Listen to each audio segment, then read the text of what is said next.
Rugby is a game in which the object is to carry the ball over the opponent's goal line and force it to the ground. Here are some examples.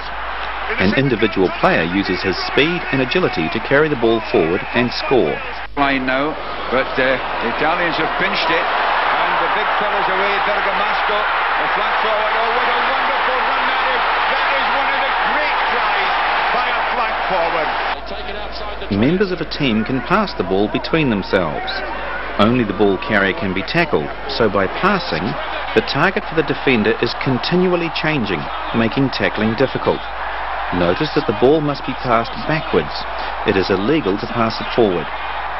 This means that there are only two ways of moving the ball forward, by kicking or by carrying the ball. When the ball has gone out of the field of play, a line-out is formed. This groups players in two lines at right angles to the sideline. The team that wins the ball moves it from where there are many players to where there are few. Here there is space between opponents. The team can now attack these spaces going forward to score. The score is called a try. For a try, the team receives 5 points. It is called a try because the team can try to score 2 further points by kicking the ball between the goalposts after the try has been scored, giving 7 points in total.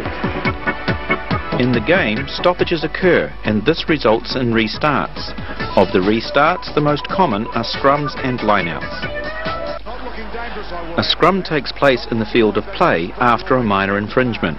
It takes place where the infringement occurs. The team that has not infringed throws the ball in, which gives them an advantage and results in them usually winning the ball. When the ball goes out of play, it is thrown in at a lineout. The skill in line-out play is in the ability of players to leap into the air and to catch the ball, sometimes with help from teammates. As with scrums, the ball is thrown in by the team that has not infringed. For example, they are not responsible for kicking it off the playing area.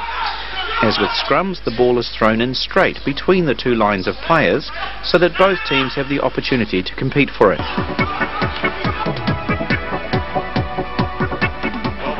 Once the ball has been won, play continues around the field. Players carry the ball forward and passing backwards to each other.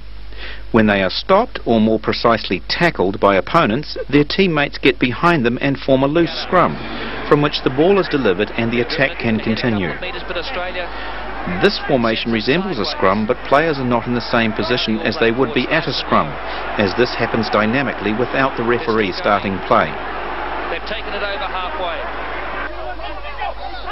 In this loose scrum, if the ball is on the ground, it is called a ruck, and when it is off the ground, it is called a maul.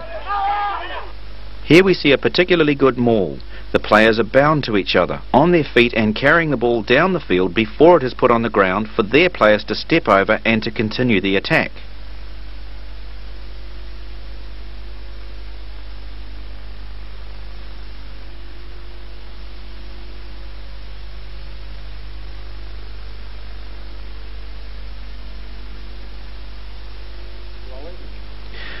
In the game, these contests for possession, the scrum, line-out, ruck and maul, occur on many occasions. The scrum occurs when a player mishandles and knocks the ball forward, passes forward, or commits a minor infringement that doesn't affect the play of opponents in a major way. Line-outs occur when the ball has gone out of play. Rucks and mauls are created voluntarily by players. They do so because they have run out of space to attack. By setting up a ruck or maul, space is created to continue the attack, as the defence must stay behind the last player of their team in the ruck or maul. The Saracens. That was stuff from the Welsh forwards here. Once the ball has been won, the team that has it can move forward to the goal line in a variety of ways. They may run and carry the ball to the opponent's goal line. They may pass the ball, set up a ruck or maul to create space, and pass to a player in a better position who can carry it down the field. There are many combinations. Here we see a line-out from which the player evades his opponents by outmanoeuvring them. The ball is then passed to a player in space who is then able to score. Some space. Here they are, some intricate moves.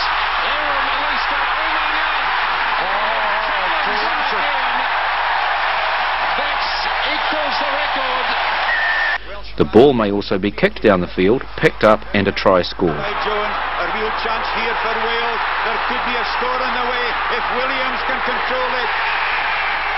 In this example, the ball is kicked over the goal line and the attacking player beats the defender to the ball to force it to the ground, resulting in a try.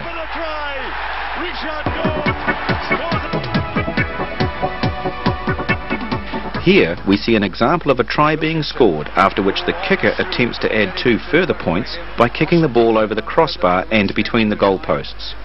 In doing this, a try, 5 points, is converted into a goal by adding the extra point. 16 stones on the hook. A try for Ben Cohen, his 7th try for England. Johnny Wilkinson of Newcastle. That's just a little chip kick for them, isn't it? If the ball is caught in the field of play, a player may drop kick the ball over the crossbar, resulting in 3 points being scored. When a player commits a serious infringement, the opposing team is awarded a penalty kick where the infringement took place. If this position is close to the goalposts, then the kicker may kick the ball from the ground over the crossbar. This is called a place kick. For this, the team receives 3 points.